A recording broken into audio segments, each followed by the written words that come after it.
The Battle of Stalingrad, the fate of German survivors. Stalingrad stands as one of World War II's most pivotal military confrontations. The extensive bloodshed and the Soviet Union's uncompromising triumph fundamentally shifted the war's trajectory. For the roughly 100,000 German troops who survived the Red Army's fierce assault, their ordeal proved scarcely better than death itself. Their existence in Soviet gulags was characterized by systematic torture, compulsory labor, and interminable suffering that seemed to stretch endlessly. Early German victories. During World War II's initial phase, the Third Reich successfully conquered major territories including Poland, France, and the Netherlands. Combined losses from these three campaigns totaled fewer than 100,000 German casualties, while inflicting double that number on opposing forces. These encouraging results emboldened Adolf Hitler to pursue a target he had long contemplated, the Soviet Union. The Soviet Union presented formidable challenges for multiple reasons.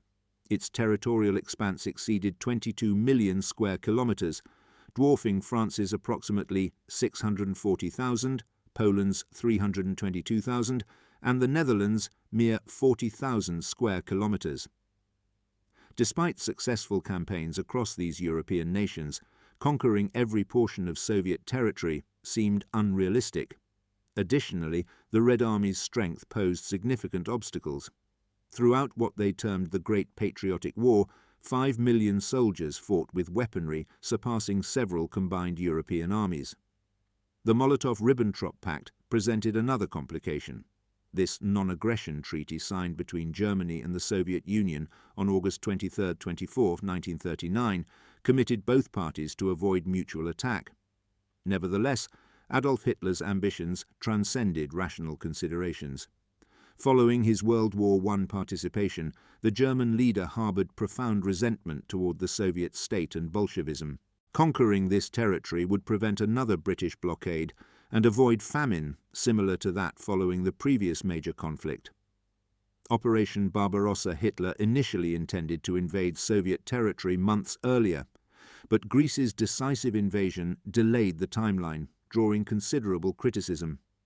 Hitler mobilized 300,000 troops to join the 6th German Army for combat in the Soviet Union as part of the renowned Operation Barbarossa. Following months of intensive training, he created the German Army's most formidable formation. According to Hitler's arrogant assessment, the 6th Army possessed capability to storm heaven itself. In 1942, following unsuccessful interventions at Moscow, Sebastopol, and Leningrad, the German army targeted Stalingrad. Despite continuous German setbacks, the Führer and his trusted advisors assumed that, following the unexpected deployment, Soviet forces would face depleted military and morale supplies after countless early war losses. According to Nazi authorities' calculations in what they termed the Hunger Plan, populations of major Soviet cities would die from starvation, reaching 35 million deaths. However, Hitler's assumptions proved catastrophically incorrect. A brutal and devastating battle was about to commence, with approximately 275,000 German soldiers facing just under 190,000 Soviet troops. Military assets. At the conflict's outset, the Third Reich deployed 3,000 artillery pieces, 500 tanks, and over 1,000 aircraft. Conversely, the Soviet Union maintained only 2,200 artillery pieces, 400 tanks, and 300 aircraft in Stalingrad. These figures would shift dramatically once confrontation began. The systematic plan commenced in early April with Operation Blue, which involved penetrating southern Russia to conquer the Don River and Volga River basins. This approach would enable the German army to obliterate Stalingrad's most significant industries, including its mechanical production center and railway communication system. Once these objectives were accomplished, Hitler could direct his forces toward the Caucasus oil wells. This proved crucial, as it would allow the Third Reich to secure adequate energy resources for subsequent war years. On June 1, 1942, after several delays, final preparations concluded for the major offensive, and Operation Blue launched on June 28. Germany's start appeared promising. Army Group South advanced smoothly, while Red Army formations withdrew eastward. 1 week later, German Army Group B units progressed toward the Don River on both sides of Voronezh, engaging in fierce combat with their adversaries until conquering it. Following the planned triumph, German forces continued toward their objective, advancing toward the Don River, Donets River, and subsequently the Volga River. On July the 13th, following several failed Führer decisions, the Red Army recovered and prevented Germany from continuing to gain Soviet territory. German setbacks weeks passed successively, and Operation Blue began fading for German troops. Caucasus capture transformed into genuine failure. Adolf Hitler had no alternative but to reconsider his strategies and modify his objectives. Following German forces' failed decisions and Soviet soldiers' commendable successes, he decided to continue his path to Stalingrad and concentrate his forces on that objective. The plan involved surrounding the city from north and south, then initiating the dreaded armoured assaults. On August 19th, General Friedrich Paulus ordered the first attack, and on August 23rd, hundreds of Heinkel 111 and Junkers 88 aircraft bombed Stalingrad. 1 day later, German panzers swept across the terrain and clashed with powerful Soviet tanks. However, the Red Army's response proved astounding and caused terrible Third Reich losses. According to Colonel David Glantz, an expert in this conflict, the battle for the city had degenerated into messy, block-by-block and building-by-building disputes, desperately slow, exhausting, and immensely costly. Where German forces managed to break through, they did so only from west and south. Stalin's decision to defend the city deprived Germans of their traditional advantages in mobility, maneuver, and air and artillery support fire.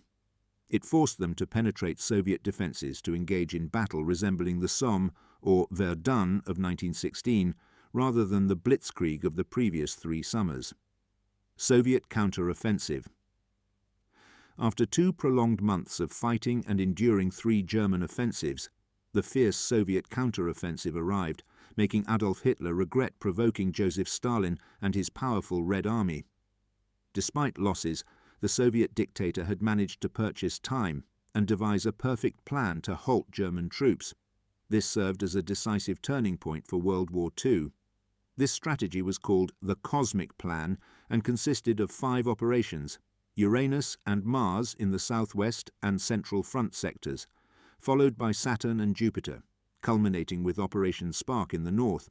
For this counter-offensive, Stalin deployed 2.5 million soldiers, over 13,000 artillery pieces, 4,000 tanks, and over 1,000 aircraft. Germany, battered by its mistakes, maintained only 1.4 million soldiers, just over 10 to 200 artillery pieces, 500 tanks, and 700 aircraft. However, of all operations devised by the Red Army, Uranus set precedents and became the Cosmic Plan's most influential.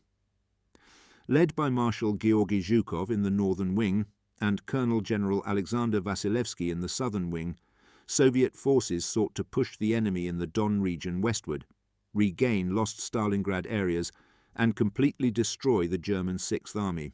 The German side did not anticipate the opponent's talent, which had adopted a doctrine known as maskirovka, meaning disguise. It involved military deception based on camouflage, fact manipulation, denial, deceit, and persuasion to affect both media and world opinion. This strategy included measures such as imitation, disinformation, decoys, dummies, and maneuvers to confuse the enemy. The encirclement. On November 19, 1942, the Soviet Union initiated the brutal counter-offensive with thousands of massive bombardments one after another, utilizing over 3,500 artillery pieces. After several weeks of massive attacks, Third Reich forces were cornered in Stalingrad fortress, with no possibility of obtaining supplies or reinforcements. Germans suffered from extreme temperatures and hunger due to food scarcity. They had no choice but to slaughter their draft horses to obtain edible meat slices. Due to low temperatures, they had to cut horses with metal-specific saws. Hermann Göring, Luftwaffe commander, suggested to Hitler assisting the surrounded army with Junkers cargo planes tasked with supplying provisions dropped by parachute. Air General von Richthofen warned them such an attempt would prove futile. With lacking aerial support, snowstorms, anti-aircraft fire, and enemy aircraft, only a small fraction of the trapped army could receive air supply. Despite Third Reich attempts to keep their soldiers alive, thousands died from starvation. Field hospitals became overwhelmed, nurses and doctors were inundated. A Soviet doctor who entered a German hospital post-battle confessed seeing several patients with craters on their faces. Soldiers suffering chest, abdominal, and head wounds were left outside hospitals in icy Soviet cold as saving them proved impossible. Many attempted to join trucks heading to airfields for healing, but military police rejected them without hesitation. Sadly, these soldiers froze to death as the German army lacked winter uniforms. Disease and death beyond combat injuries, typhus wreaked unimaginable havoc on German soldiers. It's a lice-spread disease, with symptoms including chills, vomiting, fever, rashes, pink eyes, dilated pupils, and black lips. Those contracting typhus required quick isolation to prevent further contagion. After suffering numerous casualties from this condition, a new and mysterious death cause brought fresh headaches to the Führer. Hundreds of German soldiers were dying suddenly without apparent cause. After a prestigious pathologist travelled directly from Berlin and conducted thorough analysis of many autopsy results, the enigma was uncovered. The curious phenomenon was dubbed sudden death syndrome and resulted from cold, exhaustion, hunger, and despair. The surrender. By late January 1943, Paulus requested authorization from the Führer to initiate negotiations with the Red Army. The outlook appeared entirely negative, and there seemed no choice but to make concessions and attempt survival. In response, Adolf Hitler did the unexpected. He promoted him to field marshal, reminding him that throughout Germany's history, no field marshal had surrendered. The situation proved irreversible. German soldiers removed themselves from the advancing Soviet front. They inflicted self-wounds, hoping to obtain tickets home, and even exposed themselves from hiding places, hoping enemy snipers would end their torment. Paulus was indignant. He had grown tired of seeing leaders enjoying favourable conditions, feasting on delicacies and champagne, while his men begged for dignified death. Furthermore, he could not conceive that despite Soviets offering honourable surrender conditions, authorities adamantly refused to accept them. For that reason, Paulus did not oppose occupying the infamous position to which Hitler had brought him, and saw no alternative than signing the surrender. I see no escape from this hell. I still cannot grasp the idea of death, but that diabolical battle music, which brings death, does not stop playing, wrote an anonymous German soldier who likely perished in his diary found on the Stalingrad front. Testimonies from captivity. Judging by interrogations of captured Germans, they had continued fighting despite hunger, exhaustion, and massive death from a mixture of resentment, obedience, and ideological conviction with National Socialism. Several prisoners displayed pro-Nazi sentiments, such as concern for blood purity, and insisted on blaming Jews for the war, some without realizing their interrogators were Jewish.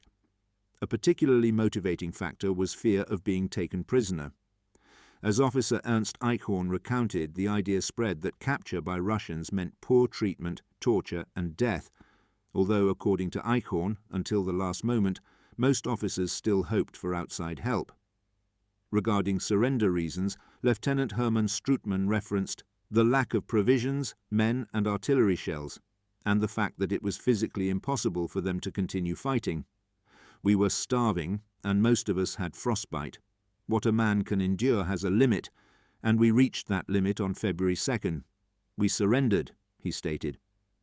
Sergeant Helmut Pist pointed out that those last days were horrible.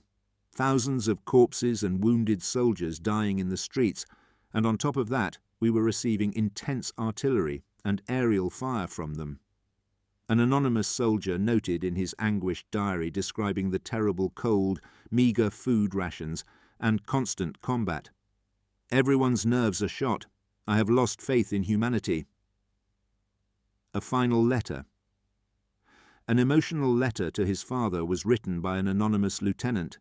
Dear Father, The division has been cannibalized before the big battle, but the big battle will not happen. You may wonder why I'm sending you this letter to your workplace, but what I have to tell you can only be said between men. You will pass it on to Mother in your own way. We were told that today we could write. For someone who knows our situation, that means this will be the last time we do so. You are a colonel, dear father, and a member of the General Staff, so you know what this means, and there is no reason for me to indulge in sentimentality. This is the end. I may possibly live for another week, but I believe that after that everything will be over. I do not want to seek reasons for or against our situation, since, after all, they are useless and unimportant. But if I must say something, I will say this. Do not look to us for an explanation of the situation. Look within yourselves and at the man who is responsible for all this. Do not give up, Father, nor all those who think like you. Stay vigilant so that this great disaster does not engulf our homeland. The hell on the Volga River must be a warning to you, and I beg you not to ignore it. And now to the present, of the entire division, only 69 useful men remain. We still have 2 machine guns and 400 usable cartridges, as well as a mortar and 10 rounds. Besides that, only hunger and fatigue. The aftermath, the battle concluded for the Third Reich with approximately 1 million casualties, 900 destroyed aircraft, and 500 tanks in the same condition. The defeat at Stalingrad, combined with other failed attempts to seize Soviet territories, marked the beginning of what would be an elusive fate for Germany in World War II. Meanwhile, the ordeal was far from over for the nearly 100,000 survivors of the German army. After capitulation was confirmed, a long road awaited them, unfortunately not leading them home and increasingly separating them from their families. The death-marched German soldiers who had managed to withstand the Battle of Stalingrad were subjected to the harrowing death march. This involved a heartbreaking trek through snow-covered trails exposed to temperatures below 30 degrees Celsius. Additionally, they were fiercely humiliated by their Soviet counterparts, who tortured them both physically and verbally. They suffered from deliberate hunger and dehydration. They fell ill with typhus, tuberculosis, malaria, dropsy, jaundice, diphtheria, scurvy, dysentery, among other diseases. This deadly march, which also included forced labour, lasted for long weeks. Only 5,000 German troops managed to survive. The remaining soldiers died en route and could not enjoy a dignified funeral. Their bodies simply lay in the middle of the desolate Soviet steppes. The Gulags. The survivors did not enjoy a better fate. They were transferred to Soviet labour camps, better known as Gulags, located in Lunovo, Suzdal, Krasnogorsk, Beketovka, Yelabuga, Uzman, Astrakhan, Elansky, Karaganda, and Posyanovsky, among others. The prisoners of war were considered by the Soviet Union not only as a source of labour, but also as a resource to be used in the country's economy, not only during the war, but more importantly, in the post-war period, wrote historian Vladimir Vsevolodov. During the Tehran conference, Stalin claimed to need more than 4 million German citizens to rebuild destroyed Soviet cities and restore industry. According to historian Elena Shmaraeva, this figure was based on the identical number of Soviet soldiers killed and missing at the time. Simultaneously, during World War II, over 3 million citizens governed by Stalin were taken to Germany for forced labour. Everything indicates that what the Eurasian state was seeking was nothing less than compensation for damages received. Understanding the Gulags. To understand the suffering to which German survivors of the Battle of Stalingrad were exposed, it is necessary to know the most chilling details about the Gulags. The acronym Gulag refers to the main administration of corrective labour camps and colonies.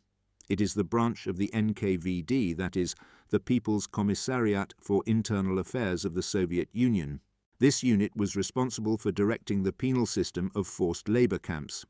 From its establishment in the 1930s until its dismantling in the early 1950s, the Gulags housed over 14 million political prisoners and all types of criminals. At World War II's beginning, approximately 2 million people were already residing in the Gulags. This number increased significantly with the Soviet Union's entry into the war. After Germany invaded Poland in 1939, Stalin ordered the invasion and annexation of eastern parts of the Second Polish Republic. A year later, he occupied countries such as Estonia, Latvia, Lithuania, Bessarabia, and Bukovina. Hundreds of thousands of citizens from these territories were arrested and sent to the Gulags, even without having committed any crimes. Conditions in the camps. There was no distinction to prevent a sentence in these camps. Minor offences, jokes about the government, opinions or thoughts contrary to Stalinist ideology, cruel murders, all were sent to these establishments without hesitation. It is estimated that there were over 500 gulags throughout Soviet territory and even abroad. According to writer Anne Applebaum, the gulags did not emerge from nothing. They reflected the general level of society that surrounded them. If the camps were filthy, the guards brutal, the work teams negligent, it was in part because dirt, brutality and neglect abounded in other spheres of Soviet life. After World War II's start, Gulag directors created the term katorga, which referred to an extremely abusive labor system, superior to what remaining prisoners had to tolerate. Those responsible for these tasks were none other than Nazi soldiers and collaborators for whom they held particular contempt. This means Battle of Stalingrad survivors were subjected to the most enslaving punishments. Many did not survive and died on the spot. Labor and living conditions. Among the main activities were work related to gold, timber, nickel, tin, cobalt, iron, and chromium. They also had to manufacture weapons, ammunition, uniforms, airplanes, tanks, and railways. Prisoners had to work long hours without pause and lacked time for recreation. They only had between 4 and 5 hours to sleep. This latter aspect had serious consequences for productivity, but Stalin seemed uninterested. It was more important for him that they felt contempt for life over their usefulness in labor service. Furthermore, prisoners' food was scarce to non-existent due to supply shortages that plagued Europe almost entirely. In 1941, after the German attack, camp conditions deteriorated significantly. Food rations were reduced, and medical supplies began running out. According to writer Galina Mikhailovna Ivanova, in spring 1942, the camp ceased to function. It was difficult to find people who could even collect firewood or bury the dead. Andrei Vyshinsky, the chief Soviet prosecutor, wrote in a memorandum that among the prisoners there are some so ragged and lousy that they pose a health hazard to others. These prisoners have deteriorated to the point of losing any resemblance to humans.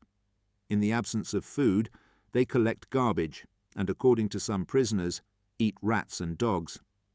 Survivor testimonies. Arseny Formakov, a Kraslag Gulag survivor, testified about the hell he experienced in that camp.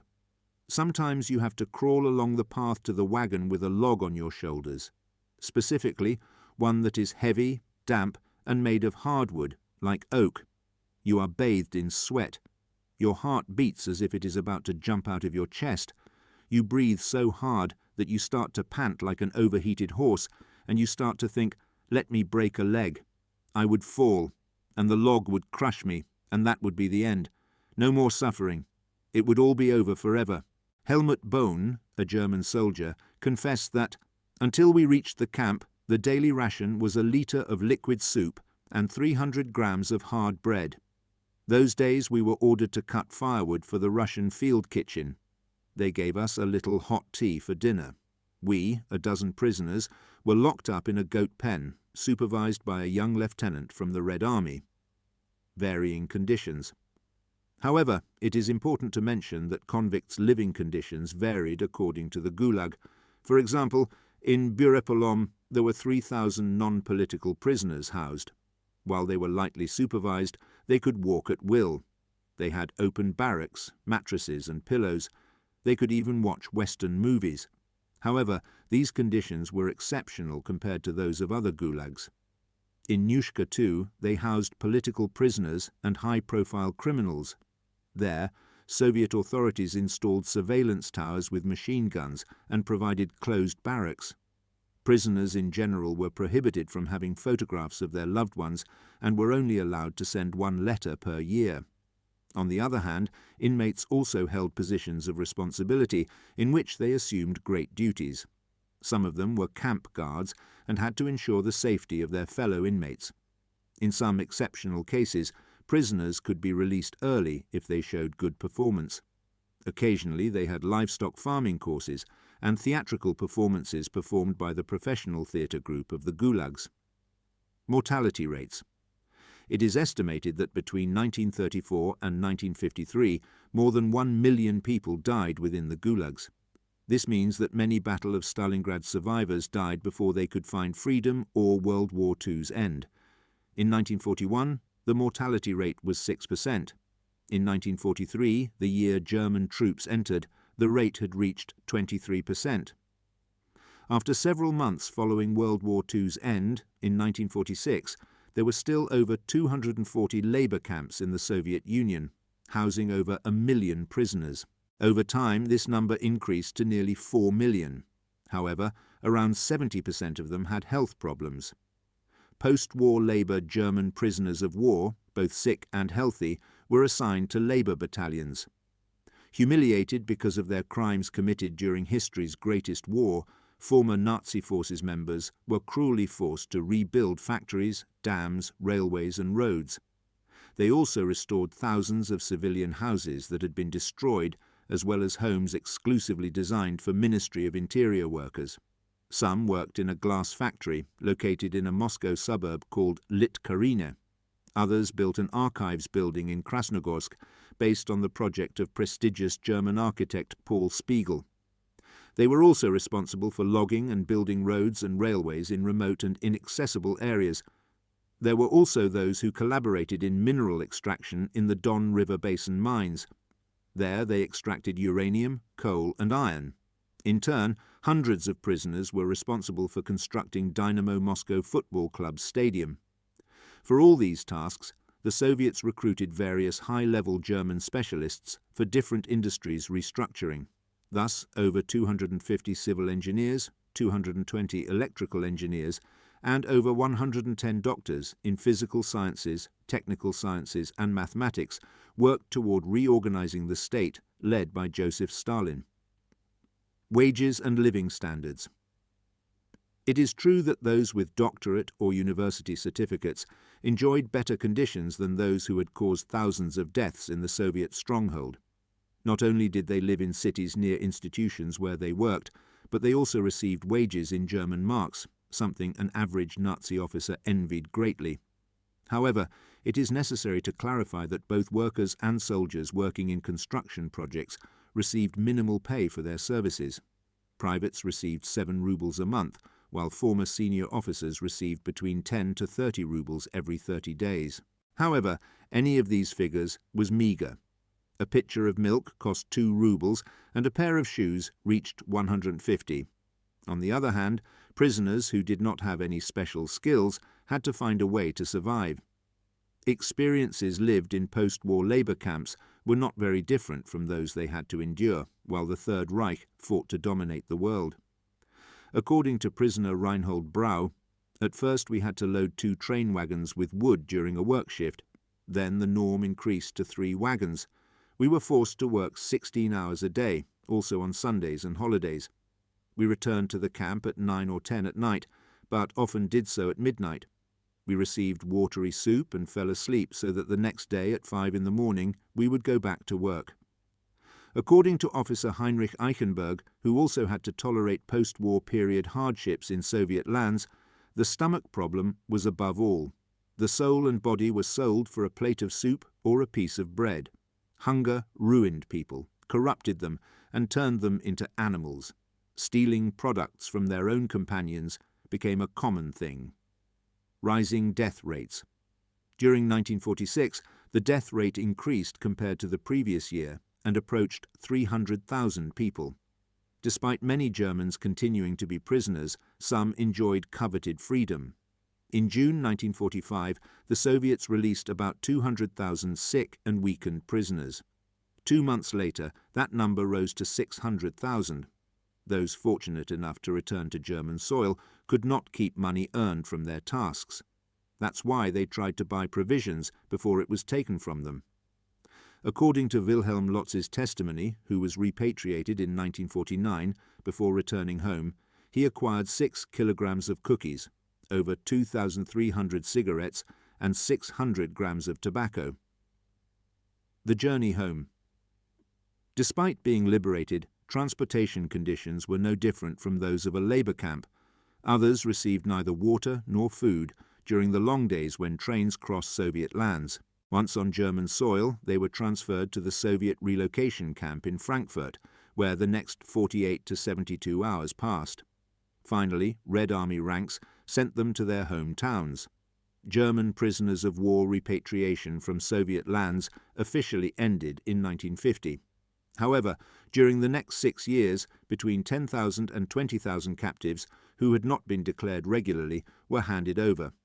Additionally, what few know is that the Soviets created 10 special camps in Germany where they had approximately 176,000 prisoners. According to Karl Wilhelm Weckmann, who was imprisoned in the Torgau camp in Saxony, "We couldn't leave. We were 3 in each cell, they barely gave us food, and we had to kill time. At captivity's end, a third of the prisoners had died.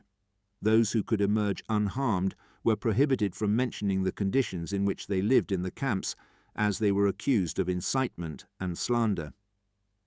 After the German Democratic Republic's fall, researchers discovered mass graves containing over 7,000 corpses. Official statistics.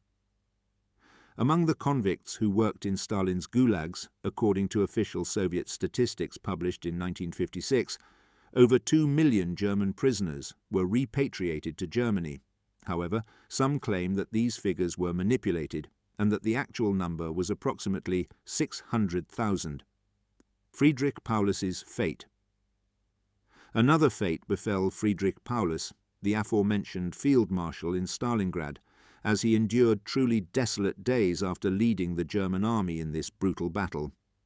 In 1943, after receiving Hitler's ultimatum pressuring him not to surrender, Paulus confessed to his subordinates, "He wants me to commit suicide, but I won't give him that pleasure." He then ordered one of his men to contact the Soviets to negotiate surrender. That same day, he was captured along with all his staff. After the defeat, Hitler organized a funeral in Germany. On top of an empty coffin, he ordered Paulus's baton to be placed. In this way, he sought to declare the field marshal dead, who was still alive in Soviet territory. Upon learning of this situation, Stalin's close associates tried to persuade Paulus to abandon his convictions and cooperate against the Nazi state. During summer 1944, after refusing to betray Germany, Paulus received 2 devastating pieces of news. On one hand, the death of one of his twin sons. On the other, the execution of a large number of former comrades who conspired to defeat Hitler. After these events, Paulus decided to take action and collaborated with the Soviet Union to establish a new state direction that would end the war and restore peaceful and friendly relations with the current enemy. Thus, he joined the Free Germany Committee, initiated by the German Communist Party in Soviet territory. Nuremberg testimony. In 1946, Soviet leaders secretly brought Paulus to testify in the Nuremberg trials. His presence caused great astonishment in the courtroom, as Adolf Hitler himself had declared him dead. During interrogation, Paulus stated that in early 1940, when he began working in the General Command Staff as head of logistics, he found, among other files, an unfinished operations plan regarding an attack on the Soviet Union. Thanks to his presence and testimony in the trial, the Soviet Union was able to demonstrate that the Third Reich had planned the attack beforehand. Thus, Nazi criminals had no chance of exoneration. In 1953, after being released along with other prisoners of war by Stalin's government, Paulus lived in the German city of Dresden. There he served as the civilian head of the Institute of Military Historical Research of the German Democratic Republic. During those years, he developed progressive bulbar paralysis, a form of amyotrophic lateral sclerosis.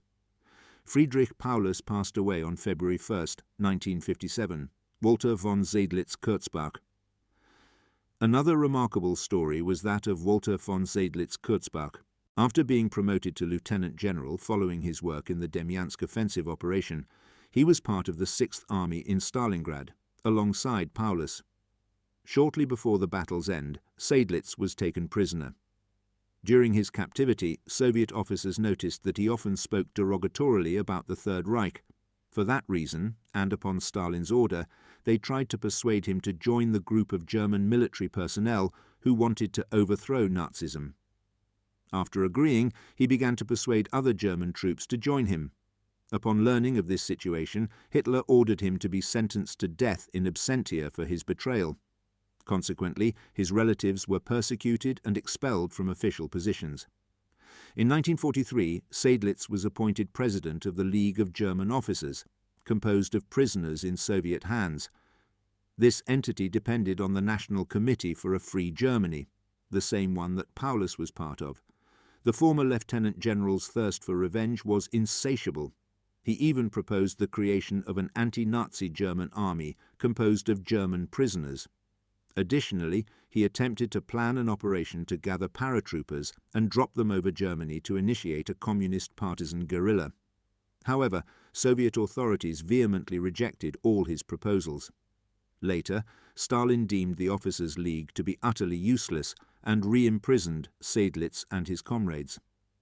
After the war ended, and faced with such disappointment, he refused to cooperate, and in 1949 was sentenced to prison for war crimes committed by his troops.